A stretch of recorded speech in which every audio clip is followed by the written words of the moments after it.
ఐశ్వర్యవంతుడు లేదు, పేదవాళ్ళు లేదు, కలెక్టర్ లేదు, కండక్టర్ లేదు, ఎటువంటి భేదము లేదు. హాయిగా అందరూ అలా కింద కూర్చుంటారు, భోజనం చేస్తారు, ఒక సమయం ఒక పద్ధతి ప్రకారం ఉంటారు. అందుకని అయ్యప్ప దీక్ష హిందూ ధర్మంలో ఉండే ఐకమత్యాన్ని కాపాడగలుగుతుంది. దీని ఆధారంగానే భవానీ దీక్షలు, శివ దీక్షలు, సత్య దీక్షలు, రామదీక్షలు, వెంకటేశ్వర దీక్షలు అనేకం వస్తున్నాయి. రావాలి. ఒక అరటి చెట్టు వచ్చింది అంటే పక్కన అరటి పిలకలు చాలా వస్తాయి, రావాలి. అది శుభప్రదమైన సూచన.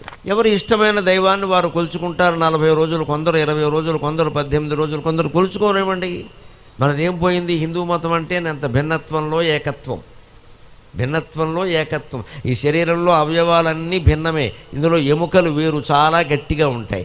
మాంసం, కండరాలు అంత గట్టిగా ఉండవు, కొంచెం మెత్తగా ఉంటాయి. రక్తం బొత్తిగా జారిపోతూ నీరులా ఉంటుంది, అలాగని నీరు కాదు.